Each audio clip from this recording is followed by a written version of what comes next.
This video will show the microsurgical clipping of a left middle cerebral artery aneurysm in our institution, Hull Royal Infirmary, UK.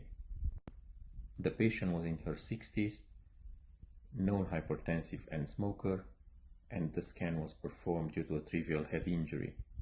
The conservative and treatment options were discussed with the patient, and she chose microsurgical clipping in front of endovascular. The surgical steps were left pterional craniotomy, large dissection of sylvian fissure, identification of the parent vessel, and exposure of the aneurysm neck. Dissection of the temporopolar artery tightly adherent to the aneurysm dome under temporary clipping of the parent artery. Definitive clipping of the aneurysm neck with intersecting clips and ICG video angiography to confirm adequate flow distally. The CT angio showed the aneurysm pointing anteriorly and inferiorly, and the coronal views reveal an artery which appeared to be the caudal M2 adherent to the aneurysm dome. Intraoperatively, actually, it turned out to be the temporopolar artery. The 3D reconstruction of the CT angiography showed the aneurysm in surgical position as it would be seen intraoperatively. Please note the tight temporopolar adherent to the dome. The frontal lobe is to your right side, the temporal lobe is to your left. In the middle is the sylvian fissure, which was split broadly using various microdissection techniques.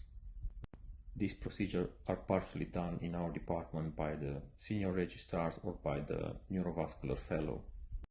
The sylvian fissure was split from distal to proximal, paying attention not to damage the cortex. The bridging veins over the fissures were coagulated and dissected. Once the dissection advanced to the level of the anterior clinoid, the optic nerve came into the view. Before opening the optic nerve cistern, the last tight arachnoid layers which were holding together the temporal and frontal lobe were dissected. After opening of the optic nerve cistern, posteriorly the carotid artery came into the view. Further dissection separated the last adherencies in between the temporal and the frontal lobe. Again, frontal lobe is to your right, temporal lobe is to the left. It was noted that more distal sylvian dissection would be necessary in order to allow more opening and more exposure of the aneurysm dome and the M2 branches. This is my registrar performing the last steps of the dissection before the aneurysm comes fully into the view.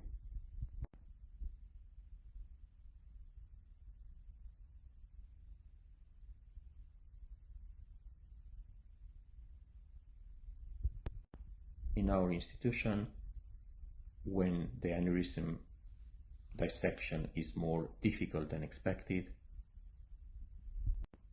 we don't hesitate to apply prolonged temporary clipping of the parent vessel in tight communication with the anesthetic team by decreasing the cerebral metabolic rate of oxygen with extra sedation with propofol, sometimes thiopental, free radical scavenger protection with mannitol and dexamethasone.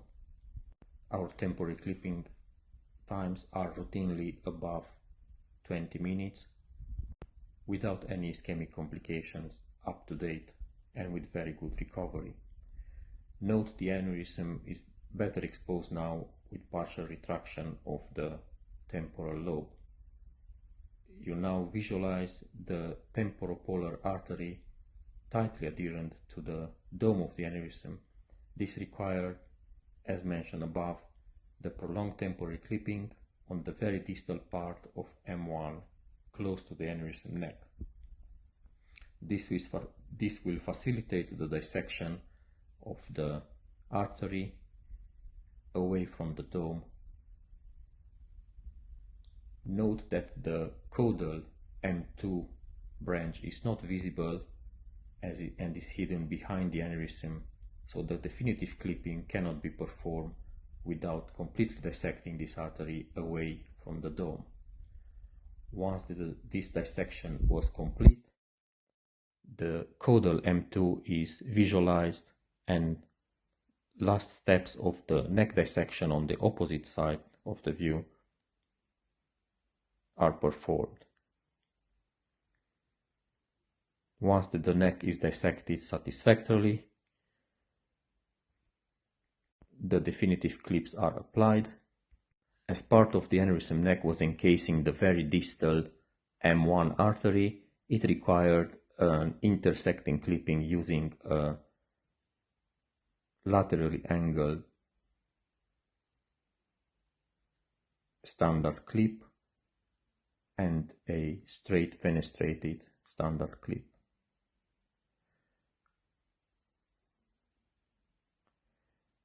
Once that the angle clip is placed, the remaining neck is completely occluded with careful application of the fenestrated clip.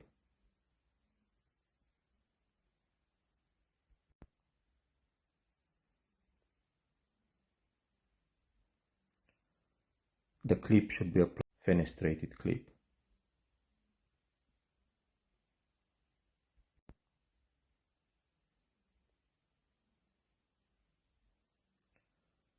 The clip should be applied tangential to the inferior aspect of the middle cerebral artery in order not to obstruct the flow into this.